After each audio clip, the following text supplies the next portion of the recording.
Empat penemuan menarik ketika terdengar suara George berteriak.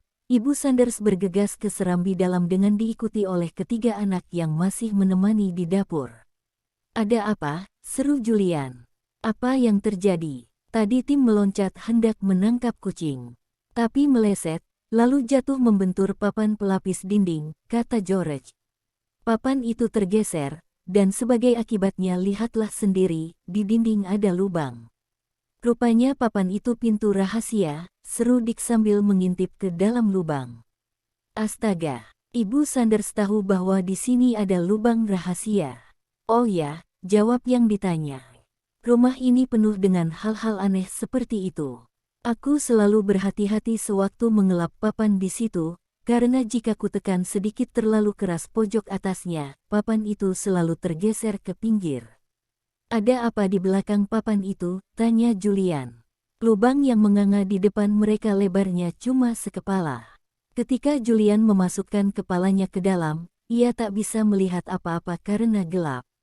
Dinding yang sebenarnya dari serambi itu terdapat sekitar 20 cm di belakang papan pelapis. Dinding itu terbuat dari batu.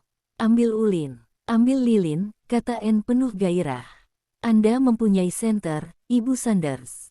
"Tidak," jawab perempuan tua itu. "Tapi kalau kalian mau, aku mempunyai lilin." Di atas perapian di dapur ada sebatang. Anne melejit ke dapur untuk mengambilnya. Dengan segera lilin itu dinyalakan oleh Julian, lalu dimasukkannya ke dalam lubang di balik papan pelapis. Anak-anak yang lain berdesak-desakan karena ingin ikut mengintip ke dalam. "Hei, jangan mendesak-desak," ujar Julian dengan kesal. "Kita harus bergiliran, tolol. Biar aku yang melihat paling dulu." Julian memasukkan kepala ke dalam lubang dan memperhatikan keadaan di situ dengan seksama. Tetapi sebetulnya tak banyak yang bisa dilihat. Yang ada cuma kegelapan dan dinding batu. Lilin diserahkannya pada Dick. Sudah itu anak-anak silih berganti mengintip ke dalam. Sementara itu Ibu Sanders sudah kembali ke dapurnya. Ia sudah tak heran lagi melihat papan pelapis yang bisa menggeser itu. Kata Ibu Sanders tadi, rumah ini penuh dengan hal-hal aneh, kata Anne. "Apa saja misalnya, menurut pendapat kalian? Mari kita tanyakan saja padanya." Papan penutup lubang mereka kembalikan ke tempatnya semula. Sesudah itu mereka mendatangi Ibu Sanders di dapur. "Ibu Sanders, barang aneh macam apa lagi yang ada di rumah ini?" tanya Julian. "Misalnya saja di tingkat atas ada sebuah lemari yang dinding belakangnya berlapis dua," kata Ibu Sanders. "Kalian tak perlu buru-buru membayangkan yang bukan-bukan, karena dalam rongga antara kedua dinding tak ada apa-apa. Lalu dalam perapian itu ada sebuah batu besar. Jika batu itu diangkat, di bawahnya terdapat sebuah lubang. Menurut pendapatku, di zaman dulu orang memerlukan tempat-tempat rahasia untuk menyembunyikan barang-barang mereka." Anak-anak berlarian ke batu yang dimaksudkan oleh Ibu Sanders. Pada batu itu terdapat sebuah gelang besi. Ketika gelang ditarik, batu ikut terangkat ke atas dengan mudah. Di bawahnya nampak sebuah kotak kecil. Walau rongga itu sekarang kosong, namun anak-anak masih tetap tertarik melihatnya. "Lalu lemarinya di mana?" tanya Julian. "Aku ini sudah tua. Aku sudah capek, tak kuat lagi naik turun tangga pagi ini," ujar istri petani itu. "Tapi kalian boleh naik ke atas. Ikuti tangga ke tingkat atas, lalu belok ke kanan dan masuk ke kamar nomor 2 dari tangga. Lemari yang kumaksudkan letaknya di seberang pintu kamar. Buka pintu lemari dan raba-rabakan jari di dasar sampai kalian menemukan lekukan dalam kayu. Tekan keras-keras di situ. Nanti dinding belakang yang palsu akan menggeser dengan sendiri ke pinggir." Keempat anak itu bergegas naik tangga, diikuti oleh Tim. Pagi ini benar-benar mengasyikkan. Mereka menemukan lemari yang dimaksudkan oleh Bibi Sanders, lalu segera membuka pintunya. Mereka berempat meraba-raba dasar lemari untuk menemukan lekukan. Anne yang berhasil lebih dulu. "Ini dia," seru anak itu. Ia menekan keras-keras. Tetapi jarinya kurang kuat untuk menggerakkan alat yang akan menggeser dinding belakang. Karena itu Julian harus membantu. Tiba-tiba terdengar bunyi bergerak, dan anak-anak melihat dinding belakang lemari yang palsu mulai tergeser ke samping. Di baliknya nampak rongga yang cukup lapang, dan bisa dimasuki oleh seorang dewasa yang berbadan kurus. "Wah, ini tempat persembunyian yang bagus sekali," kata Julian. "Siapa saja bisa bersembunyi di sini, dan takkan ada orang lain yang akan tahu. Sekarang aku masuk ke dalam. Kalian menutup lagi dari luar," kata Dick. "Pasti asyik." Anak itu masuk ke dalam rongga belakang. Julian mengembalikan dinding palsu ke tempat semula, dan Dick lenyap dari pandangan. "Wah, agak sempit," serunya dari dalam. "Lagi pula sangat gelap. Aku mau keluar." Sesudah itu anak-anak silih berganti masuk ke dalam rongga di balik dinding palsu, yang kemudian ditutup. Anne merasa kurang enak terkurung di situ. Sesudah semua mendapat giliran, mereka turun kembali ke dapur yang hangat. "Lemarinya mengasyikkan, Ibu Sanders," kata Julian. "Aku kepingin tinggal di rumah seperti ini, yang penuh rahasia. Bolehkah kami datang lagi, untuk bermain-main dalam lemari itu?" tanya George. "Sayang tidak bisa lagi, Master George," ujar Ibu Sanders. "Kamar yang berlemari di dindingnya itulah yang akan disewa kedua tamuku." "Sayang," ujar Julian dengan kecewa. "Apakah Anda akan bercerita tentang dinding belakang yang bisa digeser itu pada mereka, Ibu Sanders?" "Ah, kurasa tidak perlu," jawab wanita tua itu. "Cuma anak-anak seperti kalian saja yang merasa tertarik pada hal-hal seperti itu.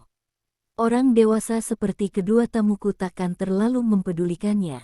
"Orang dewasa memang aneh," ujar Anne heran. "Kalau aku, biar sudah berumur 100 tahun nanti, pasti masih akan tertarik melihat pintu yang tiba-tiba menggeser, atau melihat pintu jebakan di lantai." "Aku juga," sambut Dick. "Bolehkah aku melihat papan pelapis yang diserambi dalam sekali lagi, Ibu Sanders?" "Lilin ku bawa serta." Dick sendiri juga tidak tahu, mengapa ia tiba-tiba ingin melihat lubang itu sekali lagi. Sekonyong-konyong saja timbul keinginannya. Saudara-saudaranya tak ada yang ikut, karena tak ada yang bisa dilihat di balik papan pelapis kecuali dinding batu yang sudah tua. Dick mengambil lilin, lalu pergi ke serambi dalam. Ditekannya tepi atas papan pelapis. Papan itu tergeser ke samping. Sesudah meletakkan lilin dalam lubang, Dick memasukkan kepala untuk melihat sekali lagi. Tak ada yang bisa dilihat di dalam situ. Dick menarik kepalanya keluar. Sekarang berganti tangannya yang dimasukkan ke dalam. Ia meraba-raba dinding, sampai sejauh jangkauan lengannya. Baru saja ia hendak menarik tangan keluar, ketika jari-jarinya menyentuh sebuah lubang di dinding batu. "Aneh," kata Dick pada dirinya sendiri. "Kenapa di situ ada lubang dalam dinding?" Dimasukkannya jari-jarinya ke dalam lubang itu, dan dirabanya sekeliling rongga. Di dinding terasa ada semacam tongkat kecil, seperti batang tempat hinggap burung. Jarinya mengorek-korek tempat sekeliling tongkat itu. Tetapi tak terjadi apa-apa. Kemudian dipegangnya tongkat, lalu ditariknya keras-keras. Batu tempat tongkat itu terpasang lepas ditariknya. Dick sangat terkejut, sehingga batu berat itu terlepas dari tangannya dan jatuh ke lantai di balik papan pelapis. Bunyinya berdebam nyaring. Anak-anak berlarian ke serambi dalam. "Apa lagi yang kau lakukan, Dick?" tanya Julian. "Ada barang yang kau rusakkan?" "Tidak," jawab Dick. Mukanya merah karena kaget dan heran. "Sewaktu aku memasukkan tangan ke dalam lubang ini, aku menemukan lubang lagi dalam batu dinding sebelah belakang. Jari-jariku menyentuh semacam tongkat di situ, lantas kutarik. Tahu-tahu batu terlepas. Aku kaget, sehingga batu terlepas dari peganganku.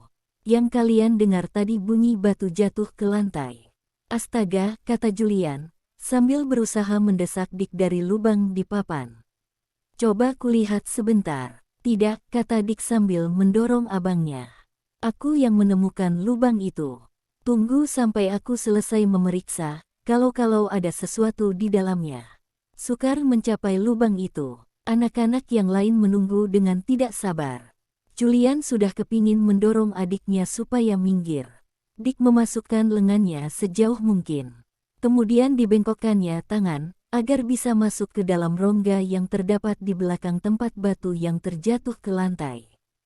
Jari-jarinya meraba-raba, lalu memegang sesuatu benda.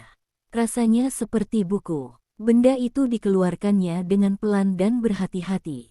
Sebuah buku kuno, serunya. Apa isinya? Seru En ingin tahu.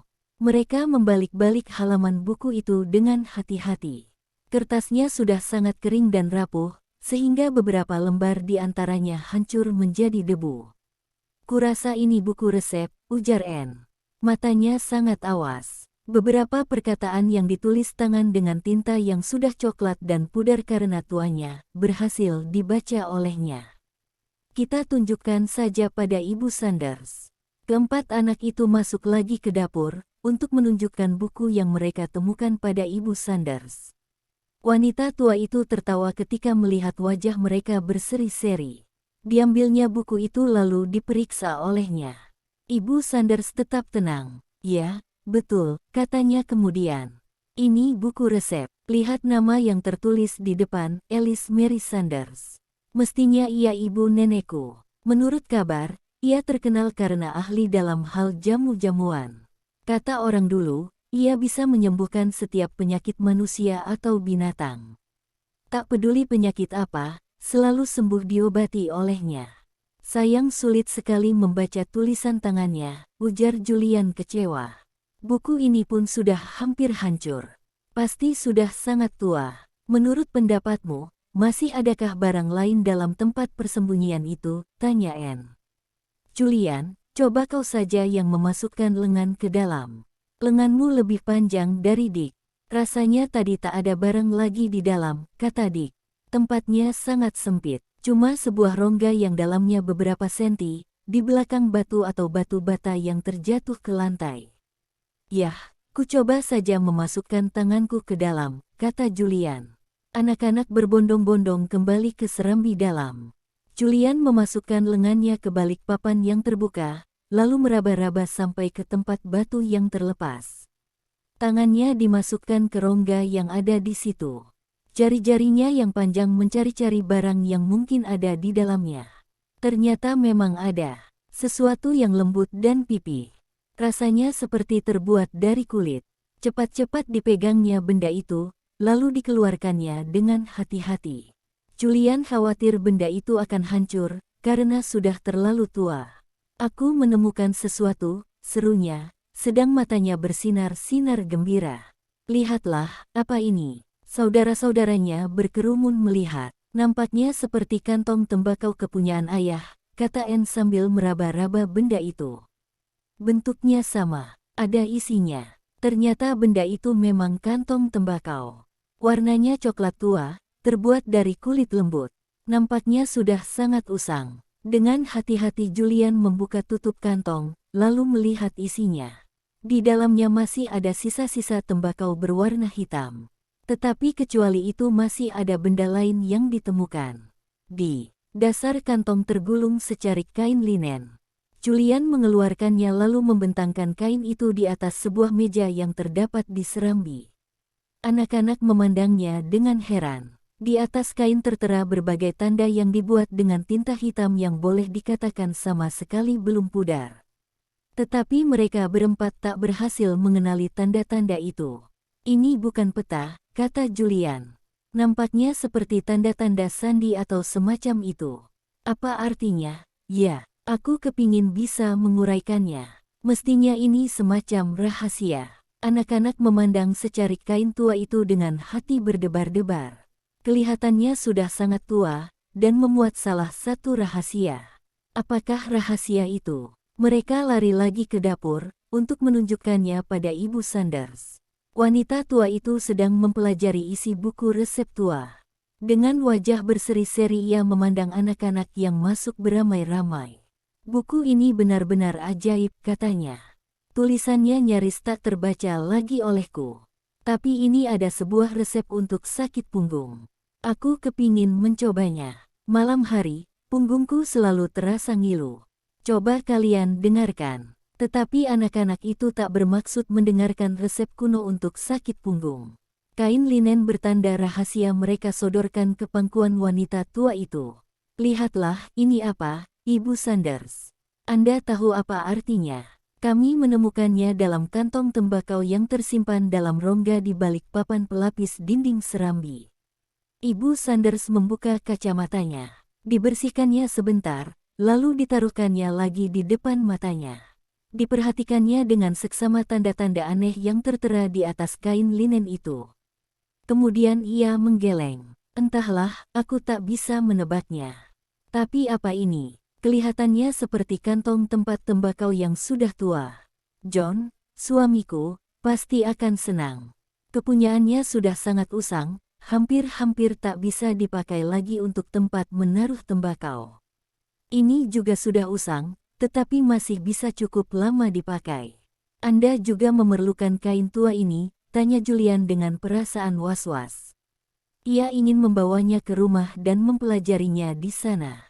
Ia merasa yakin tanda-tanda pada kain itu menyimpan suatu rahasia yang menarik. Karena itu ia khawatir, jangan-jangan Ibu Sanders mengingininya.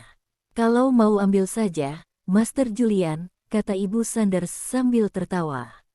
Aku mendapat buku resep kuno ini, sedang John akan mendapat kantong tembakau. Kalau kau mau, ambil saja kain tua itu. Aku cuma heran, kenapa kau ingin memilikinya? Ah, itu John datang. Ibu Sanders menyaringkan suara, agar terdengar oleh suaminya yang sudah agak tuli. Hei John, ini ada kantong tempat tembakau untukmu. Anak-anak menemukannya dalam sebuah rongga yang terdapat di balik papan pelapis serambi yang bisa tergeser. Petani tua itu menerima kantong yang disodorkan, lalu memperhatikannya dengan seksama. Kelihatannya aneh, katanya, tapi pokoknya masih lebih bagus daripada kepunyaanku yang sekarang. Nak, aku bukan hendak mengusir kalian, tetapi sekarang sudah pukul 1. Kalau sudah hampir saat makan siang bagi kalian, sebaiknya cepat-cepat saja pulang. Astaga, seru Julian kaget. Kita pasti terlambat. Terima kasih Ibu Sanders, untuk kue mentega yang enak tadi. Dan juga untuk kain tua ini. Kami akan berusaha menguraikan sandinya. Kalau berhasil, akan kami ceritakan pada Anda. Ayo, kita harus bergegas pulang. Mana Tim? Ayo Tim, kita sudah terlambat. Kelimanya lari bergegas-gegas. Mereka memang sudah terlambat, karenanya mereka harus lari cepat-cepat. Jadi sukar untuk bicara. Tetapi mereka begitu banyak mengalami hal-hal menarik sepagi itu, sehingga sambil lari mereka masih sempat berbicara dengan napas terengah-engah. Aku ingin tahu, apa maksud tanda-tanda pada kain tua ini, ujar Julian dengan suara terputus-putus. Aku akan menyelidiknya nanti. Pasti isinya merupakan salah satu rahasia. Apakah akan kita ceritakan pada orang lain, tanya Dick. Jangan, larang George. Kita simpan saja rahasia itu. Kalau Anne kelihatannya akan terlanjur membuka rahasia, tendang saja kakinya di bawah meja. Seperti yang kita lakukan musim panas yang lalu, kata Julian sambil nyengir. Anne yang malang. Anak perempuan itu sukar sekali disuruh menyimpan rahasia. Sering dia harus disenggol atau ditendang, kalau sudah nyaris membeberkan rahasia. Aku takkan mengatakan apa-apa, ujar Anne tersinggung. Dan jangan coba-coba menendang kakiku. Kalau kalian lakukan juga, aku bisa berteriak kesakitan. Kemudian orang-orang dewasa akan ingin tahu, kenapa aku berteriak. Tanda-tanda pada kain tua ini akan menyibukkan kita sehabis makan siang, ujar Julian. Kutanggung kita akan berhasil mengetahui maknanya. Asal saja kita memusatkan pikiran. Nah, kita sudah sampai, kata George. Dan kita belum terlambat untuk makan siang. Ibu, kami akan cepat-cepat mencuci tangan. Asyik sekali kami tadi. Pesiar yang menjengkelkan SEHABIS makan siang, anak-anak berkumpul di kamar Julian dan Dick. Kain linen tua yang bertanda-tanda aneh mereka bentangkan di atas meja. Di sana-sini ada kata-kata yang tertulis dengan huruf acak-acakan. Juga terdapat gambar mata angin, dengan huruf T yang jelas sebagai tanda arah timur. Kecuali itu masih ada pula 8 gambar bujur sangkar yang tidak rapi buatannya. Tepat di tengah salah satu bujur sangkar itu nampak gambar sebuah silang atau salib. Semuanya memberikan kesan yang penuh rahasia. Kurasa kata-kata ini ditulis dalam bahasa Latin, ujar Julian sambil berusaha mengejanya. Tapi tulisannya tak begitu jelas. Dan kurasa kalaupun aku bisa membacanya, artinya toh takkan ku mengerti. Coba kita kenal seseorang yang bisa memahami bahasa Latin seperti tulisan-tulisan yang tertera di sini. Bahasa Latin, di Eropa merupakan bahasa penting untuk ilmu pengetahuan. Di zaman dulu, berbagai bidang ilmu pengetahuan mempergunakan istilah-istilah bahasa Latin. Bahkan banyak buku-buku terpelajar ditulis dalam bahasa kuno itu. Sampai sekarang pun ilmu kedokteran misalnya, masih mempergunakan istilah-istilah Latin. Karena itu di Eropa bahasa Latin tergolong bahasa yang perlu dipelajari orang-orang yang hendak menuntut ilmu. Di samping bahasa Inggris tentunya. Ayahmu bisa bahasa Latin, George, tanya Anne. Kurasa bisa, jawab George. Tetapi anak-anak enggan minta tolong pada paman Quentin. Jangan-jangan nanti kain tua itu akan diambilnya, lalu dilupakannya. Atau bahkan dibakar. Sarjana biasanya suka berbuat yang aneh-aneh. Bagaimana kalau Pak Guru Roland, tanya Dick. Dia kan guru, jadi bisa berbahasa Latin. Jangan tanyakan dulu padanya, sebelum kita sendiri berhasil menyelidiki lebih mendalam, kata Julian. Ia bersikap hati-hati. Kelihatannya dia memang periang dan ramah, tapi siapa tahu. Jangan-jangan kesan itu keliru. Sialan. Kepingin benar rasanya mengetahui makna tanda-tanda ini.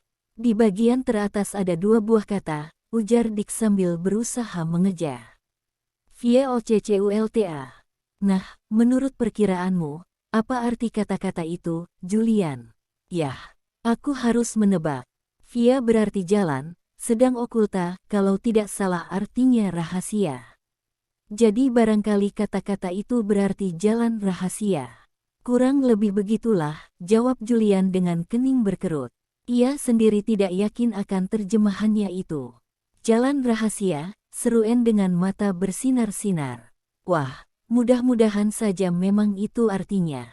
Jalan rahasia, bukan main, mendebarkan hati. Kira-kiranya rahasia apa, Julian?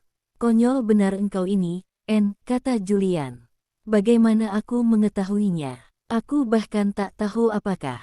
Artinya memang benar-benar jalan rahasia. Aku tadi kan cuma menebak saja. Kalau artinya memang itu, maka mungkin tanda-tanda di kain ini merupakan petunjuk-petunjuk untuk menemukan jalan rahasia itu, kata Dick. Entah apa yang dimaksudkan dengan jalan rahasia. Wah, benar-benar kesal rasanya, tidak bisa memahami tanda-tanda ini. Ayo, Julian. Cobalah sebisa-bisamu. Kau kan sudah lebih banyak mengetahui kata-kata Latin daripada aku. Susah sekali membaca tulisan kuno yang aneh ini, ujar Julian. Tetapi ia masih mencoba juga, namun sia-sia. Tidak, aku tak bisa mengejanya sama sekali. Saat itu terdengar suara orang berjalan menaiki tangga. Kemudian pintu kamar terbuka, dan kepala Pak Guru Roland muncul di celahnya. Di sini kalian rupanya, kata Pak Guru. Dari tadi ku cari-cari. Bagaimana kalau kita berjalan-jalan sebentar ke bukit batu yang di pinggir laut? Baik, kami datang, jawab Julian sambil menggulung kain linen. Apa itu? Tanya Pak Guru sambil menunjuk ke kain yang sedang digulung. Barang menarik, itu, Anne hendak menjawabnya, tetapi dengan segera anak-anak mulai ngomong dengan ribut. Mereka khawatir kalau Anne membocorkan rahasia. Memang enak berjalan-jalan siang ini. Ayo, kita mengenakan pakaian tebal. Tim, di mana lagi engkau sekarang? George bersiul keras-keras. Tim yang saat itu sedang berbaring di bawah tempat tidur, dengan segera meloncat keluar. Muka Anne menjadi merah padam. Ia menyadari, mengapa saudara-saudaranya tiba-tiba begitu ribut ngomong. Tolol, umpat Julian dengan suara tertahan. Bayi, untung saja Pak Guru Roland tak mengatakan apa-apa lagi tentang kain linen yang nampak olehnya sedang digulung oleh Julian. Perhatiannya sudah teralih ke Tim. Kurasa dia mesti ikut juga berjalan-jalan, katanya. George menatapnya dengan sikap agak tersinggung. Tentu saja, kata anak itu. Kami belum pernah pergi kemana-mana, dengan tidak mengajak Tim. Pak Guru mendului turun ke bawah, sedang keempat anak itu sibuk mengenakan mantel masing-masing. George nampak cemberut mukanya. Ia marah, karena Pak Guru seolah-olah hendak mengusulkan agar Tim ditinggal saja. Hei, konyol, kata Dick dengan ketus pada Anne. Nyaris kau tadi membocorkan rahasia kita. Aku tak berpikir panjang, jawab adiknya itu. Ia agak malu terhadap kecerobohannya itu. Tapi Pak Guru kelihatannya ramah sekali. Rasanya kita bisa menanyakan padanya, apakah dia bisa membantu kita memahami kata-kata asing itu. Serahkan keputusan mengenainya padaku, kata Julian dengan jengkel. Kau jangan berani-berani membuka mulut. Keempat anak itu berangkat bersama Pak Guru, diikuti oleh Tim. Pak Guru tak perlu merasa khawatir mengenai Tim, karena anjing itu tak mau berjalan dekatnya. Benar-benar aneh. Ia selalu menjauhi guru pembimbing itu. Bahkan ketika diajak bicara pun, ia pura-pura tak mendengar. Biasanya Tim tidak begitu, kata Dick. Ia sebetulnya sangat baik hati. Ya, karena aku harus tinggal serumah dengan anjing itu, aku harus berusaha berteman dengannya, kata Pak Guru. Hei, Tim, kemarilah sebentar. Aku punya biskuit. Kuping Tim menegak ketika mendengar kata biskuit. Tetapi ia tetap tak mau memandang ke arah Pak Guru. Buntutnya diselipkan di antara kedua kaki belakangnya, lalu ia mendekati George. Anak itu menepuk-nepuk kepalanya. Kalau Tim tak senang pada seseorang, ia takkan mau datang jika dipanggil. Juga tidak, walau dibujuk dengan biskuit atau tulang, kata George. Pak Guru Roland menyerah. Biskuit yang tadinya disodorkan pada Tim, dimasukkannya kembali ke dalam kantong jasnya. Aneh tampang anjingmu itu, katanya pada George. Anjing kampung. Terus terang saja, aku lebih senang pada anjing keturunan yang mumi. Muka George merah, padam. Tim tidak aneh tampangnya, katanya tergagap-gagap karena marah. Pak Guru sendiri yang aneh tampangnya. Dia bukan anjing kampung sembarangan. Tim adalah anjing terbaik di dunia. Kau agak kurang ajar, ujar Pak Guru Roland dengan sikap kaku. Tak kuizinkan murid-muridku bermulut lancang, Georgina. George menjadi semakin marah, karena disapa dengan nama Georgina. Mukanya masam, seperti asinan kebanyakan cuka. Langkahnya menjadi lamban. Ia berjalan agak di belakang, seiring dengan Tim. Saudara-saudaranya merasa kurang enak. Mereka tahu bahwa George kalau sudah merajuk sulit diajak berbaik kembali. Selama itu sifatnya sudah menjadi jauh lebih ramah, sejak berkenalan dengan ketiga saudara sepupunya musim panas yang lalu. Waktu itu untuk pertama kalinya Julian beserta kedua adiknya datang menginap di Pondok Kirin. Mudah-mudahan saja George tidak menjadi konyol lagi dan mencari-cari pertengkaran. Kalau itu sampai terjadi, rusaklah suasana hari-hari raya Natal nanti. George tidak diacuhkan lagi oleh Pak Guru Roland.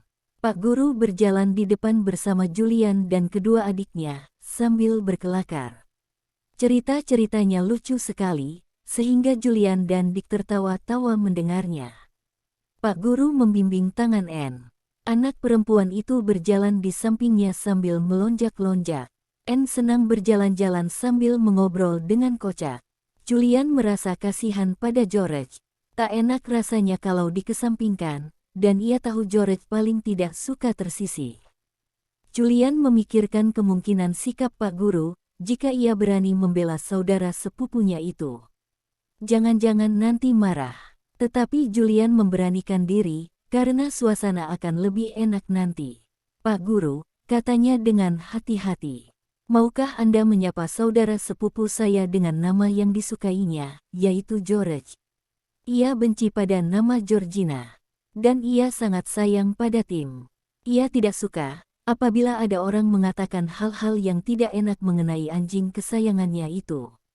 Pak Guru Roland kelihatan kaget mendengar perkataan Julian. Julian, aku yakin maksudmu baik, katanya dengan suara tawar. Tapi aku tak membutuhkan nasihatmu mengenai murid-muridku. Aku akan mengikuti kemauanku sendiri dalam urusan dengan Georgina, dan takkan menuruti pendapatmu. Aku ingin berteman dengan kalian semua, dan aku yakin kita akan berteman baik. Tapi Georgina harus mau menurut kata, seperti kalian bertiga. Julian merasa terpukul ketika mendengar jawaban itu. Mukanya menjadi merah. Dipandangnya Dick, yang membalas dengan meremas lengan abangnya itu. Kedua anak laki-laki itu tahu bahwa George memang kadang-kadang konyol dan berwatak sulit, apalagi jika ada orang yang mengatakan tak suka pada anjingnya. Tetapi menurut pendapat mereka, Pak Guru Roland pun seharusnya menunjukkan pengertian yang lebih besar. Dick memperlambat langkah, lalu berjalan seiring dengan George. Kau tak pergi menemani aku, kata George dengan segera. Matanya berkilat-kilat marah. Jalan saja dengan sobat kalian, Pak Roland. Kau jangan konyol, kata Dick. Dia bukan temanku. Aku tidak konyol, balas George dengan suara tegang. Kan aku bisa mendengar kalian tertawa-tawa dan berkelakar dengan dia.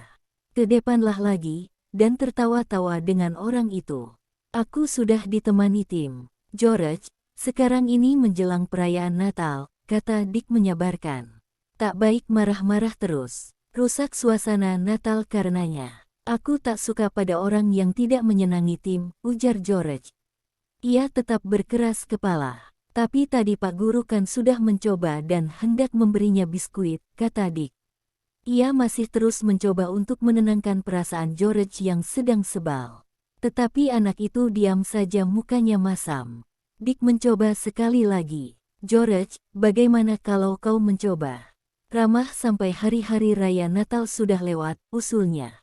Jangan sampai suasana Natal yang tenang menjadi rusak karena tingkahmu. Ayolah, George. Baiklah, kata George pada akhirnya. Akan ku coba. Kalau begitu marilah berjalan seiring dengan kami, kata Dick. George menurut. Dicobanya untuk tidak kelihatan merajuk. Pak Guru Roland merasa bahwa Dick tadi berusaha membujuk George agar tidak merajuk. Karena itu diajaknya anak perempuan itu bercakap-cakap.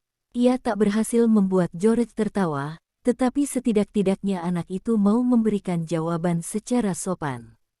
Itukah Kirin Farm? Tanya Pak Guru, ketika rumah pertanian itu nampak di depan mereka.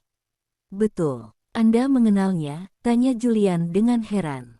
Tidak, kata Pak Guru cepat-cepat. Aku pernah mendengar namanya, dan karenanya aku kepingin tahu apakah itu tempatnya. Kami ke sana tadi pagi, kata Anne. Tempatnya mengasyikkan. Ia memandang saudara-saudaranya. Apakah mereka akan tidak setuju kalau ia bercerita tentang hal-hal yang mereka lihat di sana pagi itu? Julian berpikir sejenak. Tak ada salahnya apabila Pak Guru mendengar cerita tentang batu yang bisa diangkat di dapur, serta dinding palsu di sebelah belakang lemari. Ibu Sanders pun bisa menceritakannya pada orang-orang lain. Ia juga bisa bercerita tentang papan pelapis yang bisa tergeser di serambi dalam, serta menceritakan tentang buku resep yang mereka temukan di situ. Tetapi tak perlu disinggung-singgung tentang kain linen. Julian dan saudara-saudaranya bercerita tentang hal-hal menarik yang mereka lihat di rumah pertanian tua itu. Tetapi tak sepatah kata pun yang keluar tentang kain linen yang ada tulisan rahasianya. Pak Guru mendengarkan dengan penuh minat. Ajaib, katanya. Benar-benar ajaib, menarik sekali. Kata kalian kedua orang tua itu tinggal sendirian di sana. Dalam hari-hari Natal ini mereka akan kedatangan 2 orang tamu, kata Dick. 2 orang seniman. Julian kepingin datang ke sana dan mengobrol dengan mereka. Julian pandai menggambar. Oh ya, kata Pak Guru Roland. Kalau begitu, ia harus menunjukkan beberapa hasil lukisannya padaku. Tapi kurasa lebih baik kau jangan mengganggu kedua seniman yang menginap di rumah pertanian. Mungkin mereka tak suka dikunjungi orang. Kata Pak Guru Roland itu membuat Julian menjadi keras kepala. Dibulatkannya tekad untuk pergi ke sana dan mengobrol dengan kedua seniman itu, begitu ia mendapat kesempatan. Pesiar mereka sore itu bisa dikatakan menyenangkan. Hanya sayangnya George tak banyak bicara, sedang Tim tak mau dekat-dekat dengan Pak Guru. Ketika mereka sampai di suatu telaga yang beku airnya, Dick melemparkan ranting-ranting ke tengah telaga dan kemudian menyuruh Tim mengambilnya. Anak-anak tertawa gelak-gelak melihat anjing itu lari terpeleset-peleset di atas es yang licin. Keempat anak itu silih berganti melemparkan ranting. Dan semua ranting diambil oleh Tim. Cuma yang dilemparkan oleh Pak Guru Roland saja yang tidak mau diambilnya. Ketika guru pembimbing itu melemparkan sebatang ranting, Tim hanya memandang sebentar. Sudah itu tak mau peduli lagi. Seolah-olah ia hendak mengatakan, "Apa, tongkatmu? Aku tak sudi mengambilnya. Sekarang kita pulang ke rumah," ujar Pak Guru Roland. Ia merasa jengkel pada Tim, tetapi tak dinampakkannya. Kita akan datang bertepatan waktunya dengan saat minum teh. Vi belajar dengan Pak Guru keesokan harinya anak-anak agak murung. Mereka harus belajar. Wah, menjengkelkan sekali. Hari belajar dalam liburan. Tetapi Pak Guru Roland tak begitu keras sikapnya. Malam sebelumnya orang itu tak menemani anak-anak di ruang duduk, karena ia mengobrol dengan Paman Quentin.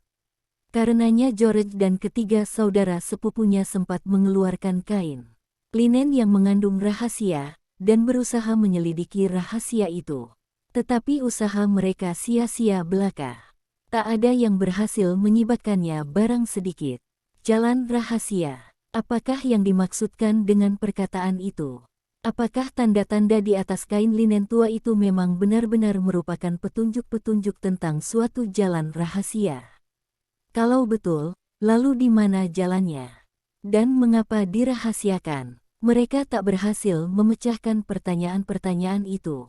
Benar-benar menjengkelkan. Kurasa tak lama lagi kita akan terpaksa meminta tolong, ujar Julian sambil mengeluh. Aku sudah tak tahan menghadapi rahasia ini untuk lebih lama lagi. Pikiranku terus-menerus ke situ saja. Malam sebelumnya Julian bahkan memimpikannya. Tetapi saat itu ada soal lain yang lebih penting. Mereka akan belajar, dengan bimbingan seorang guru.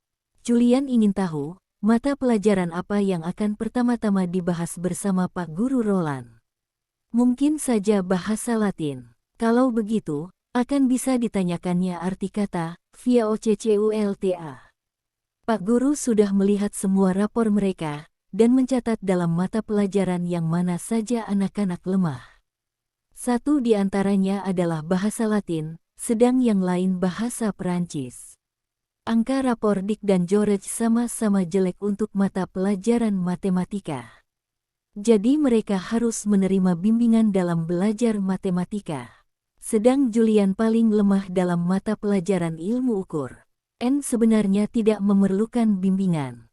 Tapi kau akan kuberi tugas menggambar, ujar Pak Guru dengan pandangan mata jenaka. Ia senang pada N, karena anak itu tidak rewel dan perengut seperti George. N tidak suka merajuk, N senang menggambar. Oh ya, katanya bergembira, saya senang jika disuruh menggambar. Saya bisa menggambar bunga, Pak. Saya akan menggambar beberapa bunga berwarna biru dan merah. Kita akan mulai pukul 9:30, kata Pak Guru. Kita akan bekerja di kamar duduk. Bawa buku-buku sekolah kalian ke sana, dan harap datang tepat pada waktunya. Jadi pukul 9:30 anak-anak sudah siap menunggu. Mereka duduk mengelilingi meja, menghadapi buku-buku pelajaran. N berbekal cat air dengan kuas dan airnya sekaligus. Saudara-saudaranya memandang dengan iri. Beruntung benar N. Ia boleh menggambar, sementara mereka harus memeras otak mempelajari hal yang sulit-sulit seperti Latin dan matematika. Mana Tim? Tanya Julian setengah berbisik. Mereka sedang menunggu Pak Guru masuk ke ruangan. Di bawah meja, kata George dengan suara menantang. Aku tahu pasti, ia takkan bergerak-gerak di situ. Jangan bilang pada Pak Guru bahwa Tim ada di bawah meja. Aku ingin ia ada di dekatku. Kalau Tim tak boleh di sini, aku tak mau belajar. Kenapa dia tak boleh ada di sini bersama kita, kata Dick. Dia kan tidak bandel. Sas. Diam, Pak Guru datang. Guru pembimbing datang. Janggutnya yang hitam lebat kelihatan menyeramkan pagi itu. Matanya menyorot tajam. Sinar matahari musim dingin yang pucat menerangi kamar itu. Anak-anak disuruhnya duduk kembali. Mula-mula aku ingin melihat buku latihan kalian dulu, katanya. Aku kepingin tahu sampai di mana pelajaran kalian selama masa sekolah yang lalu. Kau dulu, Julian. Tidak lama kemudian kelas yang kecil itu sudah sibuk belajar. Asyik menggambar bunga-bunga, berwarna biru dan merah. Pak Guru Roland sangat mengagumi kepandaiannya. Menurut perasaan Pak Guru baik sekali. Tiba-tiba dari bawah meja terdengar suara desahan nyaring. Rupanya tim sudah bosan disuruh berbaring diam-diam. Pak Guru mengangkat kepalanya. Ia kaget mendengar suara aneh itu. Seketika itu juga George mengeluh dalam-dalam, sambil berharap mudah-mudahan Pak Guru akan mengira dialah yang mendesah tadi. Kau kedengarannya sudah capek, Georgina. Ujar Pak Guru. Pukul 11 nanti kita akan beristirahat sebentar. Kening George berkerut. Ia benci jika disapa dengan nama Georgina. Dengan hati-hati diletakkannya kaki ke badan anjingnya, untuk memperingatkan agar jangan bersuara lagi. Tim menurut. Anak-anak melanjutkan belajar. Beberapa waktu kemudian, ketika anak-anak sedang asyik-asyiknya belajar, tiba-tiba Tim merasa punggungnya sangat gatal. Ia kepingin menggaruk-garuk punggung. Tim bangkit sebentar, lalu merebahkan diri dengan keras dan sambil mendengus. Tim mulai menggaruk-garuk badannya. Anak-anak mulai berisik untuk mengalahkan keributan yang sedang terjadi di bawah meja. George mengetuk-ketukkan sepatu ke lantai. Julian terbatuk-batuk. Disenggolnya sebuah buku pelajarannya, sehingga terjatuh. Dick menggoyang-goyang meja, lalu mengajak Pak Guru berbicara. Waduh, soal hitungan ini sukar sekali. Sungguh, sukar sekali. Saya sudah membuatnya berulang-ulang, tapi masih tetap saja tidak cocok. Kenapa kalian tiba-tiba menjadi ribut? Tanya Pak Guru dengan heran. Georgina, jangan mengetuk-ketuk lantai. Untung saja saat itu Tim berhenti menggaruk. Anak-anak menarik napas lega. Mereka tenang kembali. Pak Guru menyuruh Dick datang membawa buku matematikanya. Pak Guru menerima buku yang disodorkan padanya, lalu menyandarkan punggung ke kursi agar lebih leluasa duduk sambil menerangkan. Kakinya diluruskan ke bawah meja. Tahu-tahu kakinya menyentuh suatu benda yang empuk dan hangat, dan detik berikutnya pergelangan kakinya digigit. Pak Guru mengaduh kesakitan. Ditariknya kaki cepat-cepat dari bawah meja. Anak-anak menatapnya. Pak Guru membungkuk, lalu melihat ke bawah meja. Anjing itu rupanya, katanya mendongkol. Pergelangan kakiku digigitnya. Celanaku bolong sebagai akibatnya. Ayo, keluarkan anjingmu itu, Georgina. Georgina diam saja, seolah-olah tak mendengar. Ia bernama George. Kalau dipanggil dengan nama Georgina, ia tak mau menjawab, kata Julian mengingatkan. Dengan nama apapun aku menyapa, ia harus menjawab, ujar Pak Guru Roland dengan suara berat karena marah. Aku tak mau anjing itu ada di sini. Kalau kau tak mengeluarkannya saat ini juga, Georgina, aku akan melaporkan pada ayahmu. George memandang Pak Guru. Ia tahu dengan pasti bahwa jika Tim tidak dibawa keluar, dan Pak Guru pergi melaporkan pada ayah, maka ayah akan menyuruh Tim tinggal dalam kandang anjing di kebun. Dan hal itu sama sekali tak diingininya. Jadi baginya tak ada jalan lain, kecuali menurut. George bangkit dengan muka merah dan kening berkerut. Mukanya masam sekali. Ayo, Tim, kita keluar. Aku sama sekali tak heran bahwa kau tadi menggigitnya. Kalau aku ini anjing, aku juga akan melakukannya. Kau tak perlu bersikap kurang ajar, Georgina, ujar Pak Guru dengan marah. Anak-anak yang lain memandang George dengan kaget. Mereka tak mengira ia akan berani berkata begitu. Rupanya kalau George sedang marah, sikapnya lantas kasar sekali. Tak peduli siapa yang dihadapi. Kalau anjing itu sudah kau keluarkan, cepat kembali ke sini, ujar Pak Guru lagi. George merengut, tetapi beberapa menit kemudian ia sudah kembali. Ia merasa terjepit. Ayahnya ramah terhadap Pak Guru, dan ia juga tahu watak George yang sulit. Jadi apabila ia membangkang, maka yang menderita nanti Tim. George merasa sudah sepatutnya ia bersikap melawan terhadap guru pembimbing yang tak disukainya itu. Tetapi sebagai akibatnya, nanti tim akan diusir keluar rumah. Karena itu demi kepentingan tim, George menuruti kehendak Pak Guru Roland. Tetapi sejak saat itu ia juga membenci orang itu. Ketiga saudara sepupunya merasa kasihan terhadap George dan tim. Tetapi mereka tak membenci guru pembimbing, seperti George. Guru itu kocak, mereka sering tertawa, dibuatnya.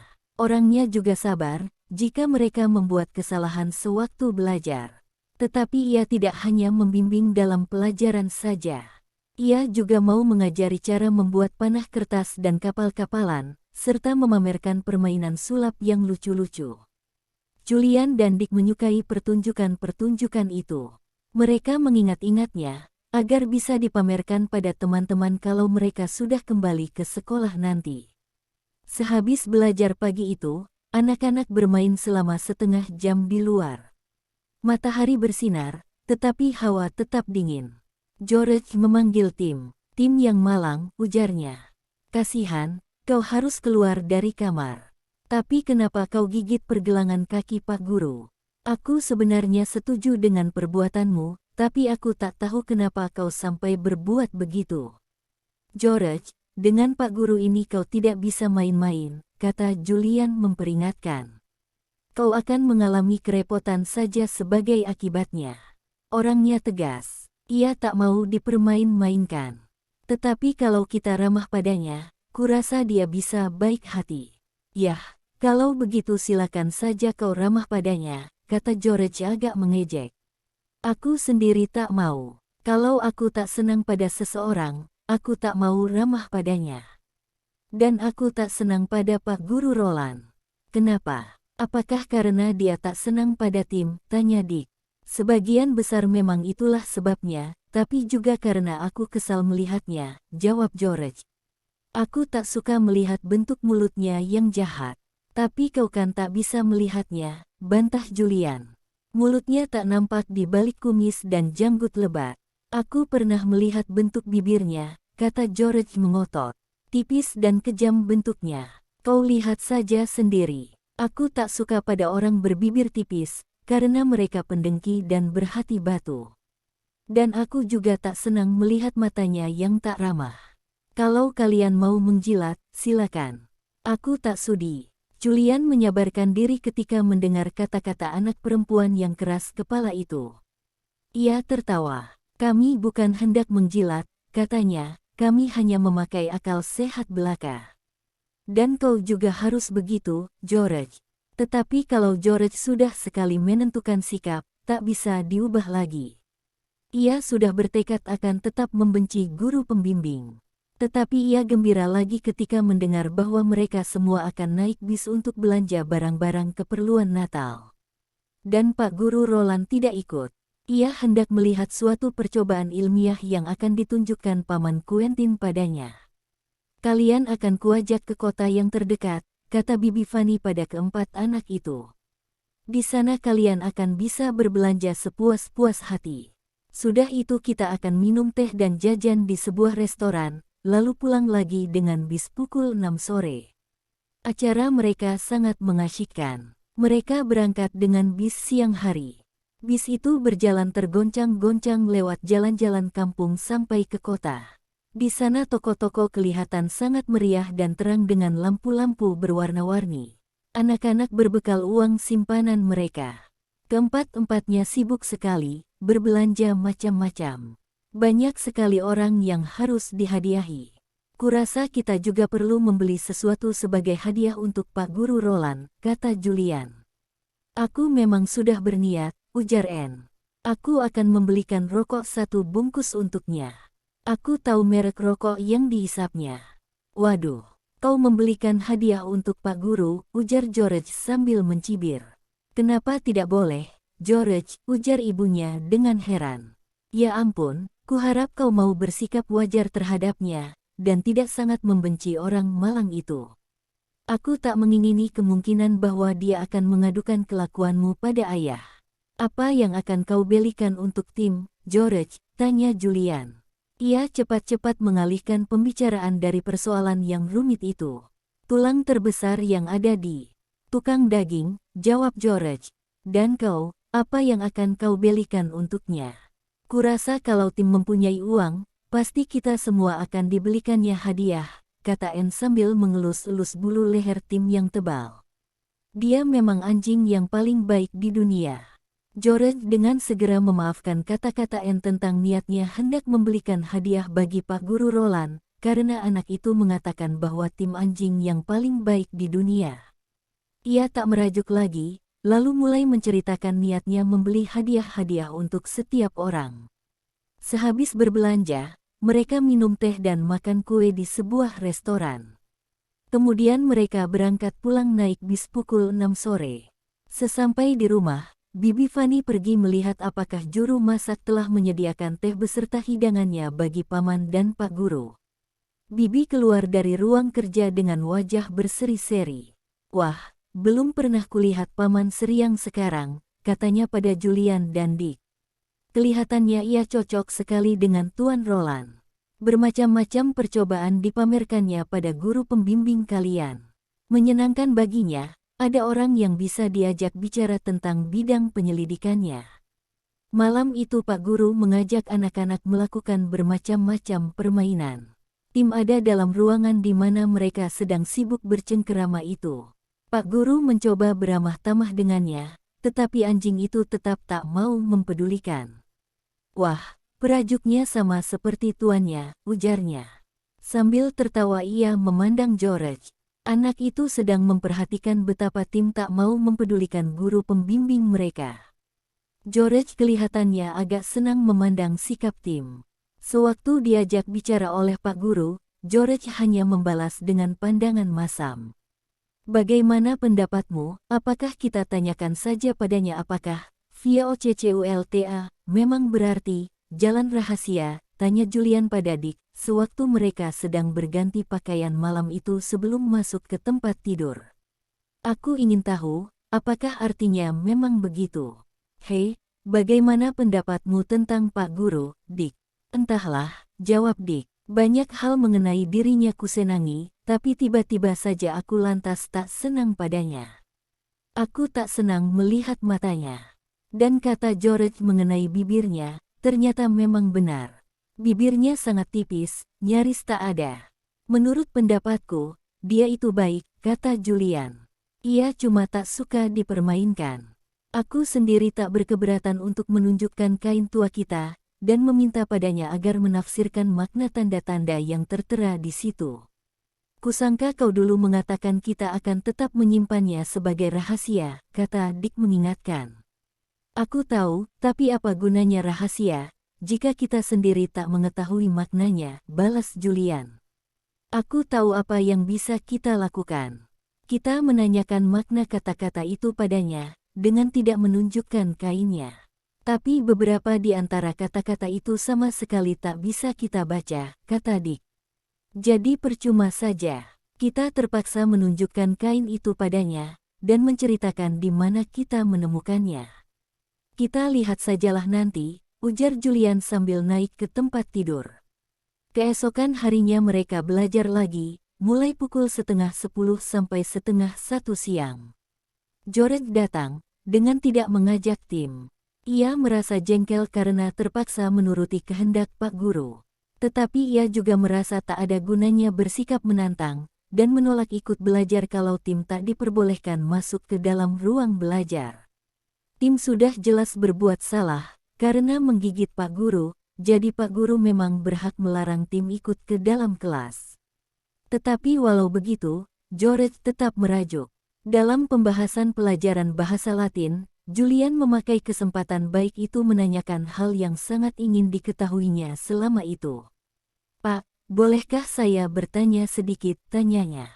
Apakah arti VOCCULTA, VOCCULTA, kata Pak Guru Roland, keningnya berkerut. Artinya, lorong rahasia, atau jalan rahasia. Pokoknya suatu jalan yang tersembunyi. Kenapa kau menanyakannya? Anak-anak menajamkan telinga. Hati mereka berdebar-debar. Ternyata tebakan Julian benar. Kain linen tua itu ternyata memang mengandung petunjuk-petunjuk dari suatu jalan atau lorong rahasia. Tetapi jalan kemana? Di mana awal, dan di mana ujungnya? Ah, saya kepingin tahu begitu saja, jawab Julian mengelakkan. Terima kasih, Pak. Ia mengejapkan mata ke arah saudara-saudaranya. Ia juga merasa tegang, seperti saudara-saudaranya. Asal mereka berhasil menguraikan makna tanda-tanda selebihnya, mereka akan bisa memecahkan rahasia itu. Ya, mungkin dalam sehari dua hari nanti, ia akan terpaksa bertanya pada Pak Guru Roland. Pokoknya, rahasia harus dipecahkan. Jalan rahasia, gumam Julian pada dirinya sendiri, sambil sibuk membuat soal ilmu ukur, jalan rahasia. Biar bagaimana, aku akan menemukannya.